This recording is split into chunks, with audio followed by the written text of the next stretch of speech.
Hello everyone and welcome to today's webinar on Art of Giving Feedback. I'm thrilled to have each and every one of you here today. My name is Dipali Sinha and I'll be your host and facilitator for this session. Before we dive in to the exciting world of feedback, let me take a moment to introduce myself.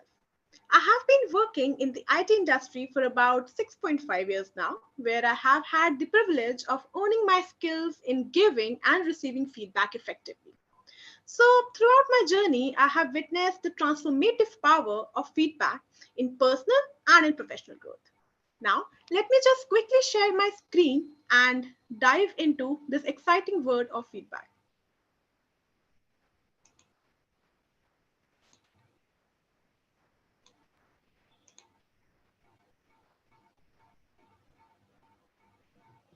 Okay.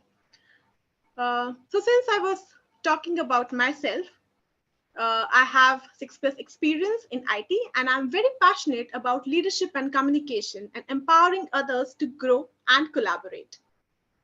Talking about the objectives and expectations that we will be talking about in today's session would be understanding feedback, talking about the elements of feedback, the feedback process, methods, different methods of how to deliver a good feedback, and how do you deliver a feedback, the challenges that we come across while delivering a feedback, and we'll conclude with that.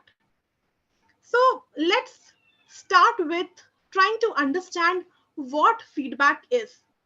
If I talk about the definition, it would be something that what's visible on the screen.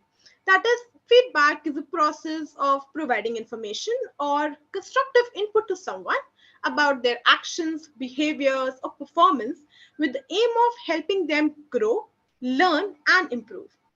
Let me take a very basic example to talk about in layman terms. For example, you made tea for your mother. You're making it for the very first time and you're seeking some feedback from her. Your mother says it was not a very nice tea. You could have done better. Will this statement help you in improving in making tea for the next time? Your mother gave you a feedback that it is not very nice. But was it a informative or a constructive feedback that help you understand your shortcomings and improve for the next time? No. And that is the reason we say why giving feedback is an art. Because you have to be informative enough to deliver the positive or the negative feedback in a way that it helps the person to improve on themselves by working on that feedback. So let's, for instance, if she would have said that the tea is not up to the mark because it's tasting a bit too bitter, which clearly indicates that the brewing time was long. Has it been shorter, the tea would have been tasted better. Now, this is a better informative feedback that helps one in understanding the problem and you could work upon it. Here comes the first advantage of feedback. With the example that I've quoted, the feedback that the advantage that comes into play is improved performance and productivity. Now, when you got to know about your shortcomings, what you'll do is you'll improve on that. And the next time you're going to make tea, that would be better because the performance is improved and hence the productivity will improve. Now, this was a very personal or a daily basis of feedback that we talked about. Let's talk something professional. Let me take an example of a person named Ron. Now, he is giving a presentation to his client. Now, once he's done with the client presentation, the client says the presentation was very good, the content was apt and very specific, and it was delivered very concisely. But if you would have worked upon the graphics or maybe included charts and diagrams for showcasing the numbers and data, it would have been more effective and it would have created a better impact on us. Now, Ron has received this feedback. He knows what he's good at and what he needs to work upon. Which brings me to the other advantage of feedback, that would be enhanced self-awareness and personal growth. With this information, Ron now knows that what he is not very good at, He's self-aware what he is good, what he is not good, and now he can work upon on his personal growth by improving those shortcomings. The third advantage here is strengthen team collaboration and dynamics. Feedback not only works for individuals, it also works for team dynamics. For instance, a team leader comes for the team and says that your team lacks interpersonal communication. You guys need to communicate more between them for better collaboration and better dynamics.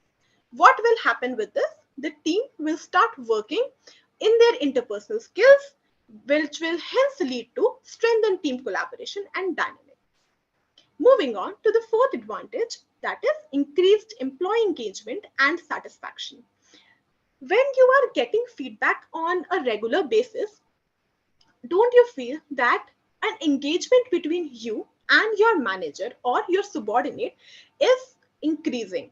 Because that communication is increasing, the employee feels more engaged towards the work that he's doing. And since the engagement is there, you know your shortcomings, you know what you're lacking, you know what you're doing good. The engagement helps give a better satisfaction to the employee and help you grow personally and even professionally. And the last advantage that we would be talking about is the sum of all the advantages that we have already talked about. So it says a positive and a growth oriented organizational culture. Now, organizational culture matters a lot when it comes to coming off for its employees. If each and every employee is keen on giving and receiving feedback, is self-aware, and the internal teams are strengthened for team collaboration, they have good dynamics, the employees are engaged, this will eventually lead to a positive and a growth oriented organizational culture. So these were the advantages of feedback. Moving on, we would be talking about what is involved in a constructive feedback. As if we will talking about the elements of the feedback. For instance, you are giving a feedback. What all are all the things that should be covered or that should be incorporated in your feedback? So these are some. Let me talk about the first one, that is clarity and specificity. Now, the feedback that you are giving, it should be very clear and very specific, addressing particular behaviors, actions, or situations. Now, vague feedbacks can be very confusing and challenging to act upon. We have talked about one example wherein your mother gave you an example, like you gave you a feedback that the tea was not very good. Now, this is a very vague statement because it does not have any information, it does not have any proper feedback, and it does not contribute also for the improvement of the person who is seeking the feedback. So, specific feedback helps in understanding the shortcomings in a better way. Once the feedback is clear and specific, it helps the recipient to understand exactly what they did well and what they need to improve upon. The level of details, it empowers the individuals to take actions to enhance their performance and behavior. So one should be very clear and specific when they are giving a feedback. If, for instance, I have to give a feedback to one of my colleagues saying that you need to work upon your presentation skills, or you need to work upon how you present the slides to the client. So I have to talk about that thing only. I would not be talking about n number of things and then coming on to the point. So specificity and clarity is one of the most important things when we talk about the elements of feedback. Moving on, the second we have is timeliness. Now, providing feedback in a timely manner is again essential. So the closer the feedback is given to the observed behavior, it is more relevant and more actionable also. Just consider someone giving you feedback for something you did 2 years back. Will that be relevant enough? I don't think so. But for instance, I'm giving this webinar today and I receive a few feedbacks for this webinar within a week or maybe within a month. What I could do is I could implement the feedback in my actions for the next webinar. So this timely feedback will help me improve. But if I get this feedback after 2 years, a lot of things may have been changed during that 2 years. I may not be following the same pattern to give a webinar and may have given a lot of webinars in between and may have not proved to be of full potential and full utilization of my webinar. So that is why timely feedbacks are very important. There is also very common example wherein you must have heard about quarterly feedbacks in organizations, which help employees to improve on their growth in their yearly appraisal. So this is a new thing that has been introduced, wherein the whole appraisal cycle is not being reviewed in just once a year, but every quarter, so that the manager or the subordinates can provide good feedback and employees can work upon them and look for the feedback in the next quarter. Moving on, we have balance between positive and negative. Now, effective feedback will incorporate both the things. Positive for reinforcement for strengths, for talking about the good things, and we should have constructive feedback, that is the negative feedback should be in a way it's constructive, talking about the areas of improvement. What it will do is it will create a balance between the two and help in a growth oriented mindset. So for example, the example I gave of Ron, so let's recall what kind of feedback the client gave him. Now the client told him that the feedback comprises of something positive, that he did well with the content of the PPT, and something negative, that he needs improvement for adding graphics and data charts. Since he talked about both the things, so when a feedback is given, it shouldn't be something just negative. So you are giving something negative and negative and negative. What will happen is the person will be fed up of hearing just the shortcomings, because it will demotivate that person rather than motivating him on working towards it. Similarly, it shouldn't just be praises and positive things, because there's always a scope of improvement and you should not make the other person feel overconfident and would not be working on their growth going forward. So hence it should be a balance between the two, so that the person getting the feedback feels confident for all the positive things that he has done and should be motivated enough to work on the shortcomings. So when feedback strikes a balance between acknowledging strengths and providing guidance for improvement, it again fosters a very growth-oriented mindset in individuals and in teams. Moving on to the next and the most interesting part of the feedback, that is emotional intelligence and empathy. When we are talking about negative feedback, there could be a lot of backlash or a lot of not very good response from the recipient. So when providing feedback, the sender or the giver should be empathetic enough to step into the other person's shoes and takes into account the feelings, the perspectives, and the emotions of the recipient. Now, what this approach will do is it will create a supportive and a respectful environment that fosters open communication and trust. So if you are empathetic enough to the recipient, what he'll do is he'll understand that this communication channel is open and they could talk about their shortcomings and what they feel they lack in, and a trust will be developed. And when the recipient feels that the giver genuinely cares about their well-being and growth, they are more likely to be the receptive to the feedback, as in they would take the feedback bit positively and start working towards it. And again, a trusting environment encourages open dialogue and willingness to accept feedback as a tool for improvement. And similarly, empathetic feedback reduces the likelihood of the recipient becoming defensive or being feeling attacked. They're more likely to remain open-minded and engaged in the whole feedback process. Moving on to recognizing improvement. Now, recognizing improvement is also a very important element that most people lack.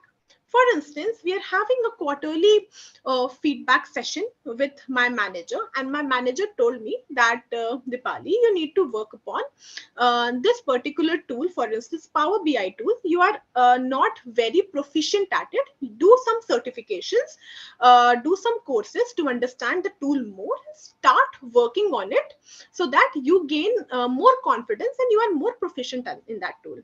And I started working on that. I've done certifications, I've done courses, I have started to learn how that tool works, and now I'm proficient, and a quarter has already ended.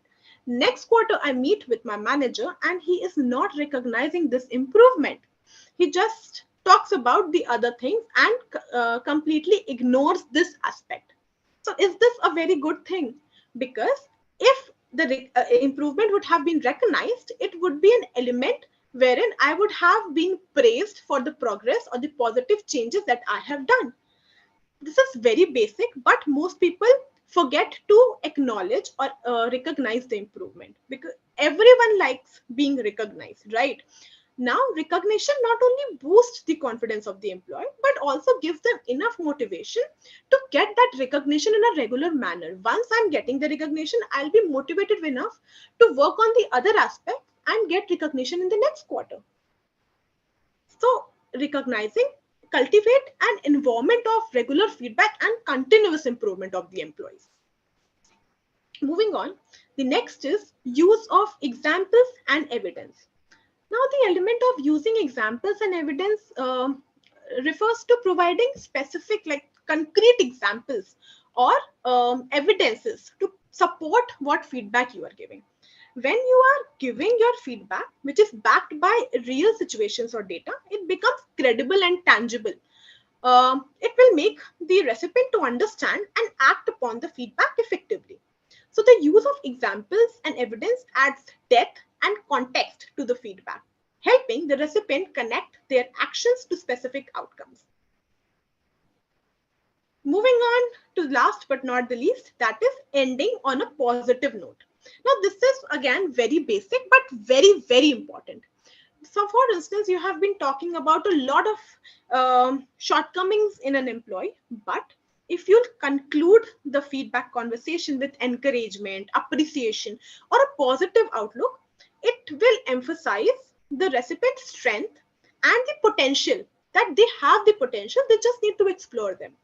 So it will leave them with a sense of motivation and confidence to continue their development journey. Ending feedback on a positive note is again essential for building a supportive and uplifting feedback culture where individuals will feel valued and inspired to excel.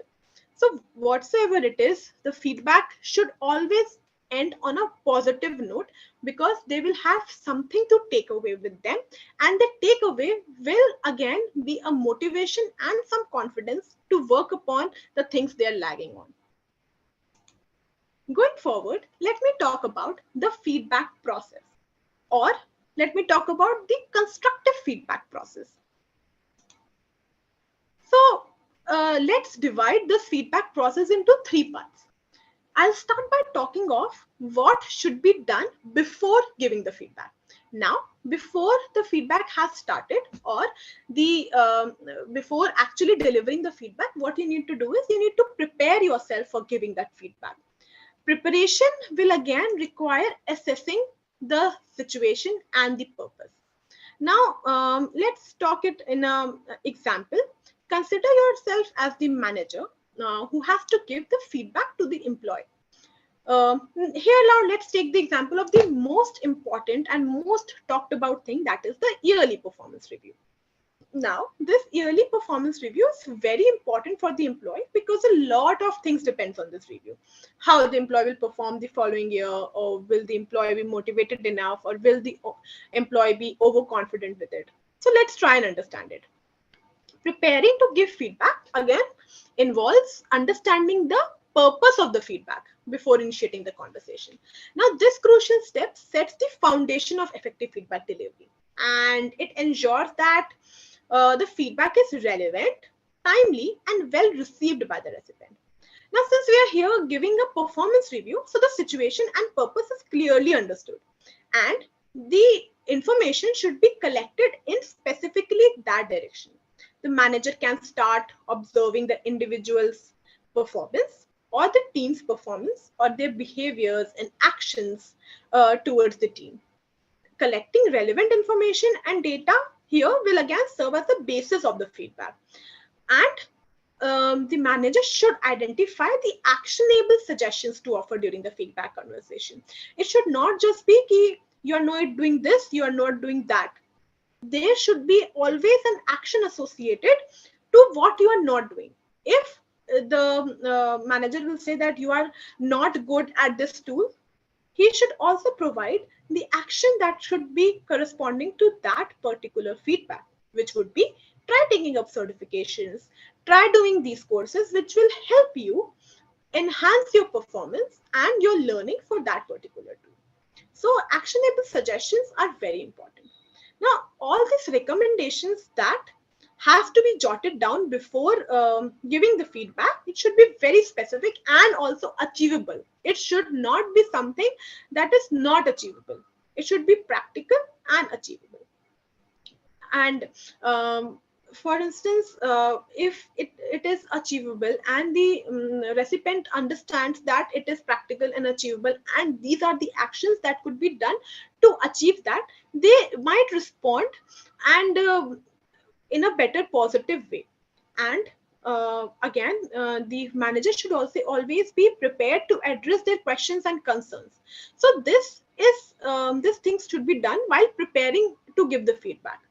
The second thing that needs to be done before giving the feedback is setting clear intentions and goals. The feedback should be very focused, it should be relevant, and it should be aligned with the recipient's development needs. Since we are talking about the performance appraisal here, so the development growth of the employee stacks on this. So if the manager is having clear intentions, clear goals, the feedback becomes purposeful and impactful.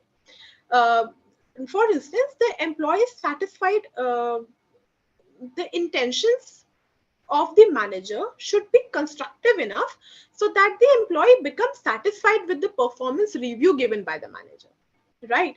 The end goal here is to make sure that all the commendations and the recommendations for the employee have been delivered in an appropriate manner that boosts the confidence of the employee, but also make sure that shortcomings are discussed so that scope improvement can be catered. Now, the last thing that needs to be done before delivering the feedback is gathering relevant information and observations. It is a very crucial step in the feedback process. Before providing a feedback in any respect, in any aspect, you need to have proper, accurate data, specific data to talk about the recipient's performance or behaviors. This information, again, will serve as the foundation for constructive and well-informed feedback, ensuring that the feedback is credible and based on evidence. For instance, here for the employee, the manager, what manager could do is, it could look for all the work that has been delivered by the employee in the financial year. The manager could look into direct observation of the team's member, how we are planning, how their execution for the project. Peer feedbacks could be taken, talking about the other teammates. They're also very crucial to understand how was their experience working with this particular team member during the project. Feedback can be taken from the stakeholders, from the client. Managers should look for escalations, if any. For instance, there have been some delay in the deadlines and escalations have been made, or there have been some kind of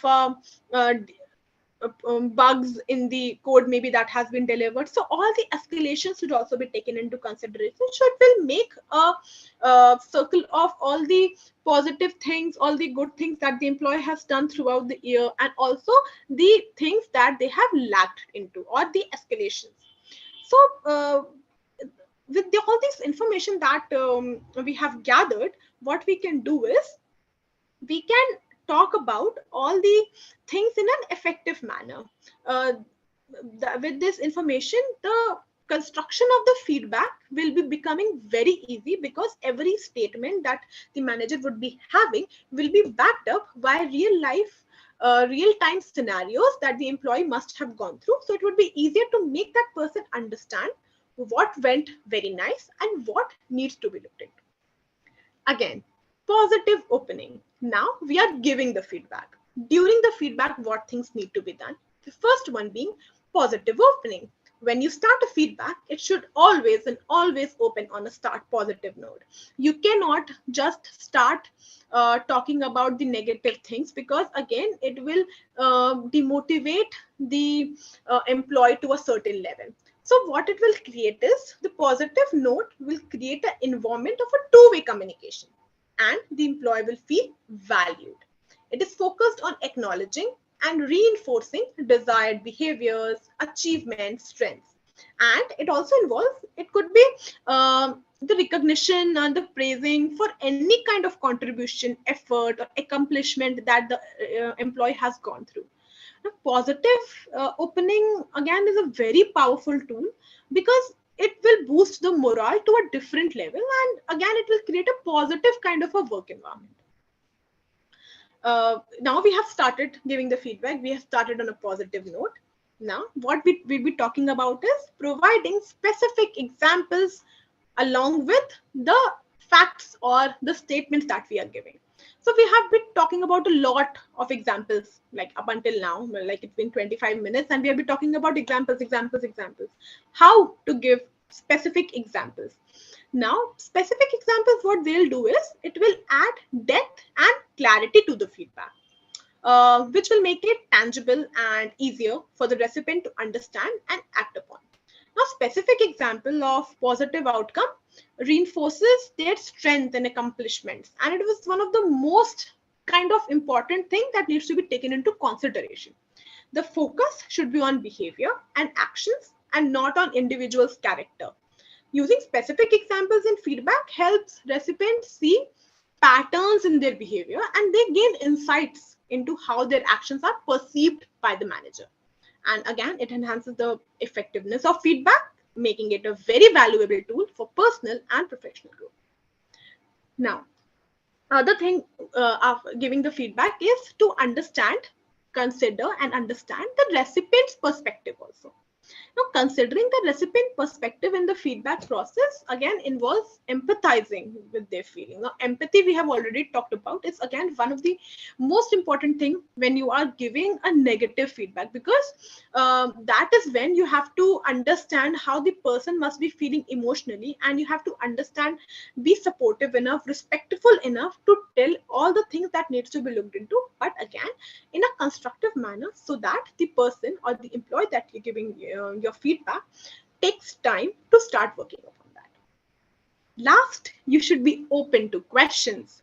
Being open to questions in the feedback process means encouraging the recipient to seek clarification during also and after the conversation also. Now, what it will do is, if you're open to questions, it will promote active engagement and deeper understanding of the feedback's content and intentions.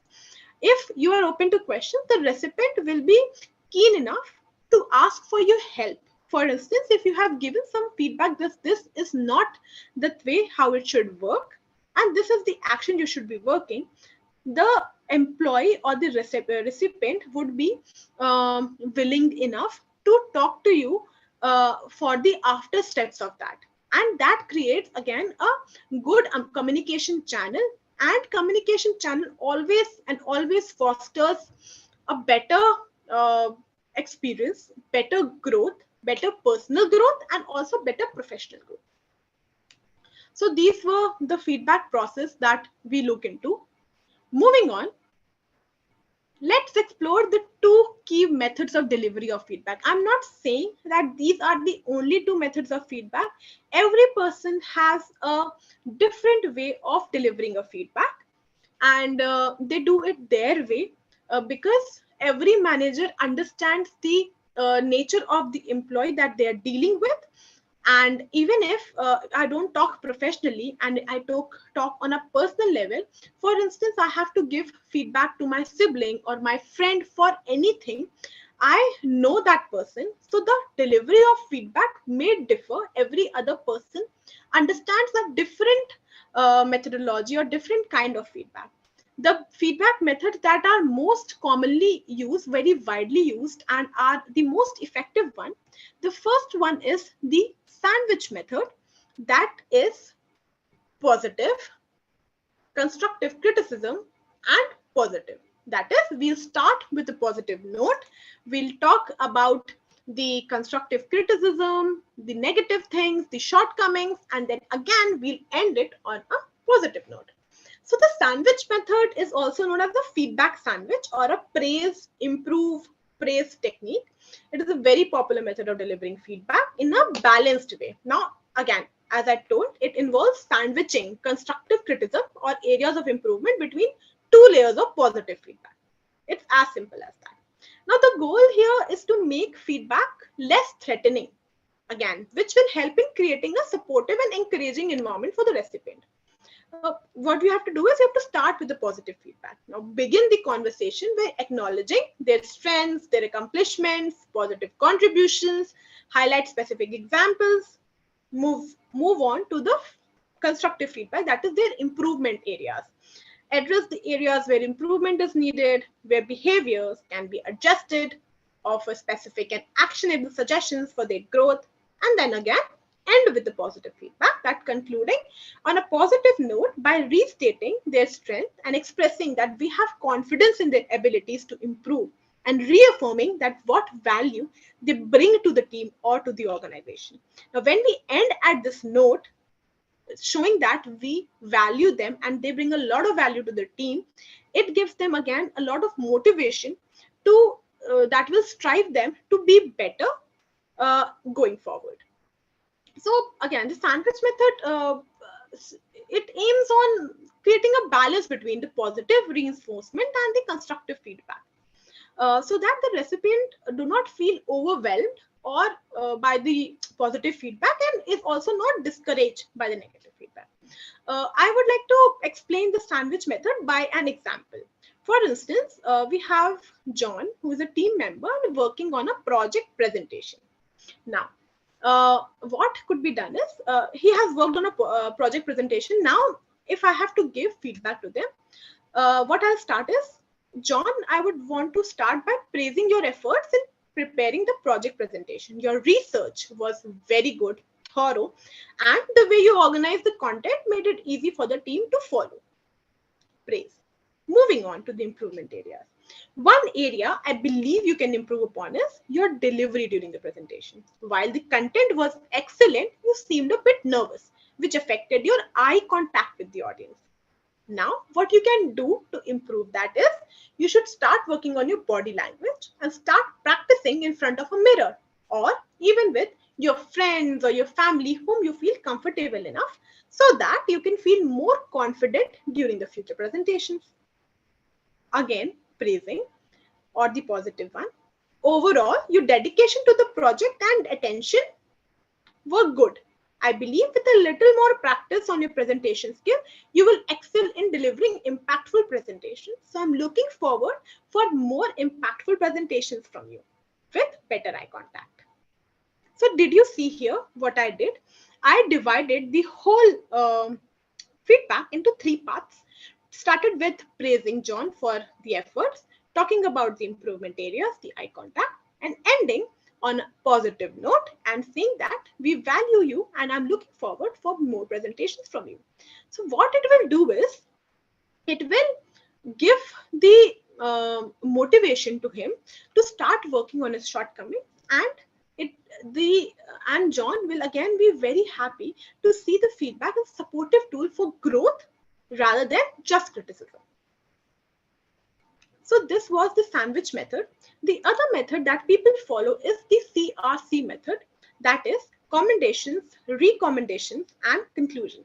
Now this method is again very much similar to sandwich method, but we talk about, again, we start on a very positive note. We have already established this, that we will be starting on a positive note.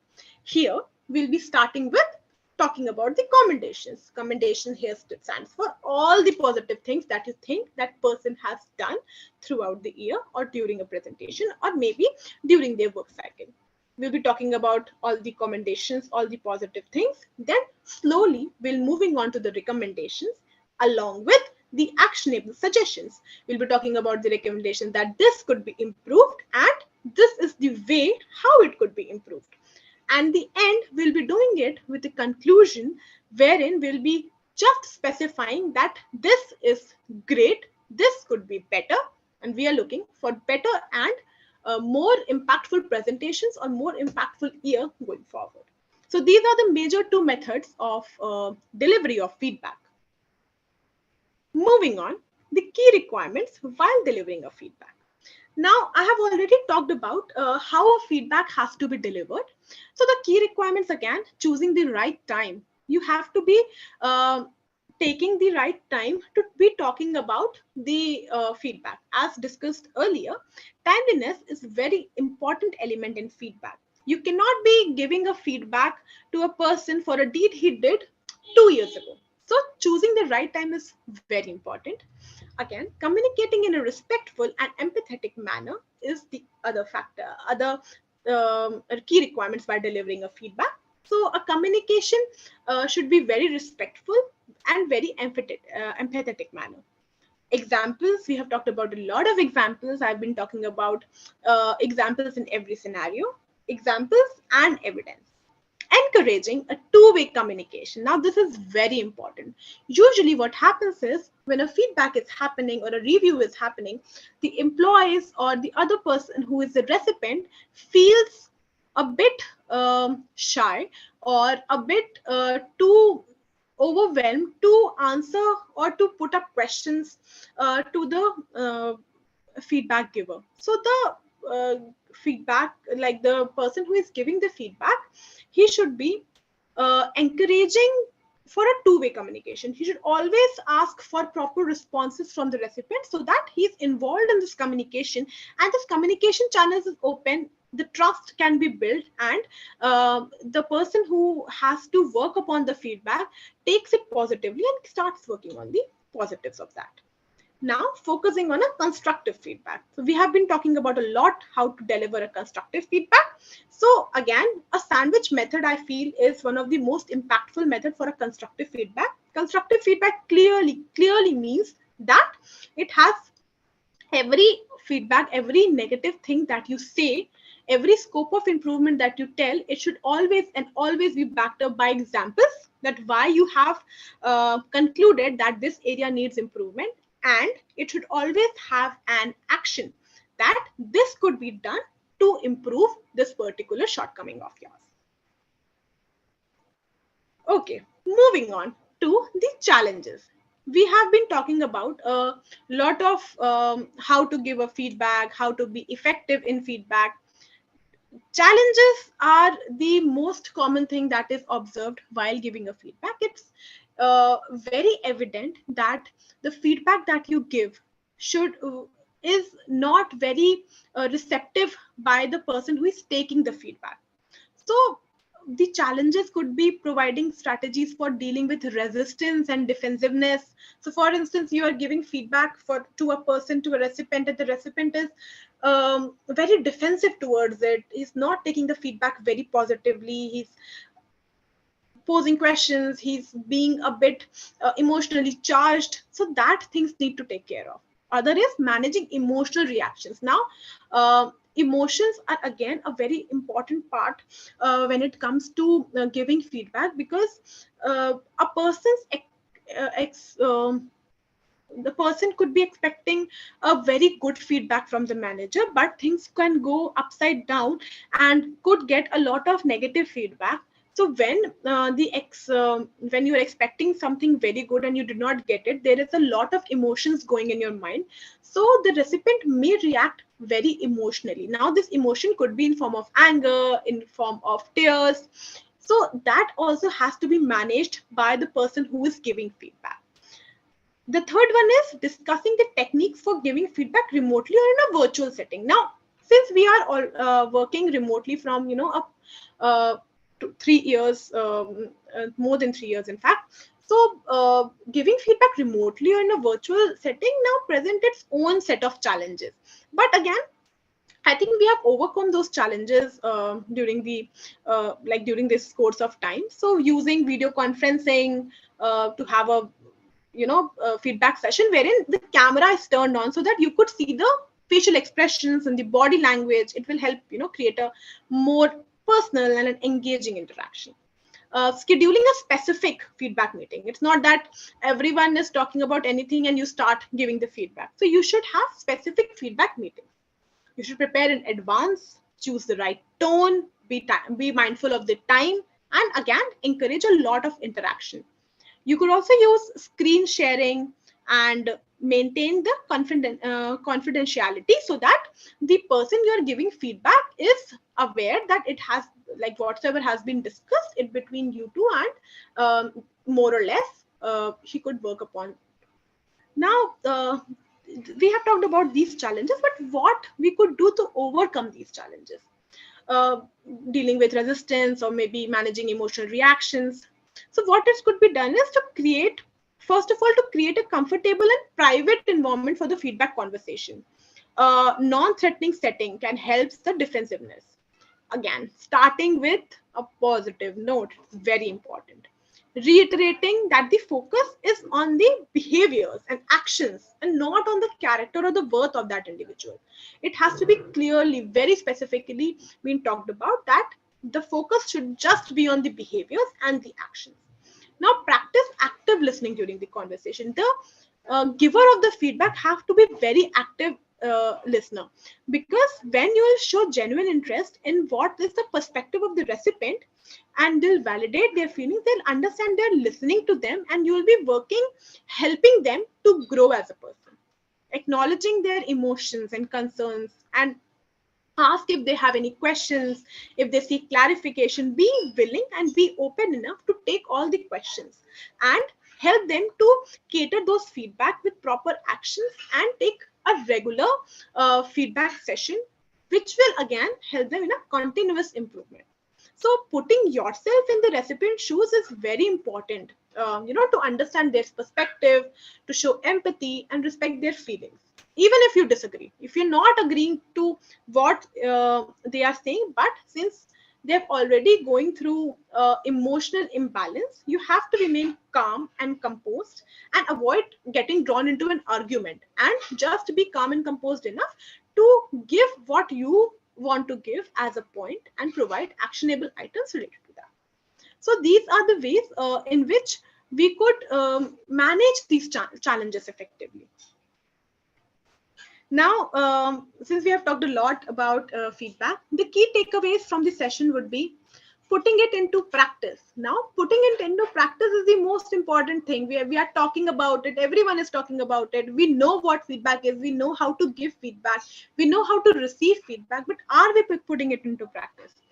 If every employee of the organization, if I talk about in an organization level, is putting the feedback into practice, what it will do is it will again encourage a feedback culture. The whole organization culture would be feedback culture.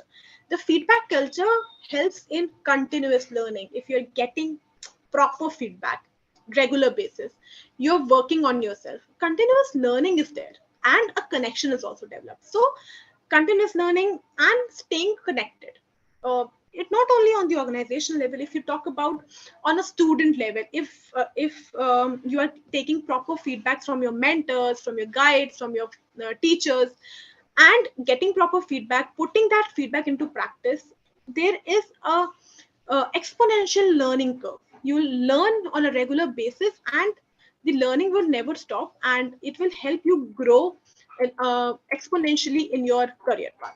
So staying connected is also one of the takeaways that we are taking from this session. And I would like to just wrap it up by talking about this very famous quote by Ken Blanchard, that is, feedback is the breakfast of champions. Like breakfast is talked about the most important meal of the day, feedback is most important element of continuous improvement. So if you're getting regular, proper, constructive feedback, it will make you grow personally, professionally, and it will help create a growth and oriented mindset of yours.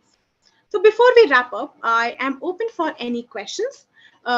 David, do we have any questions that I could take up?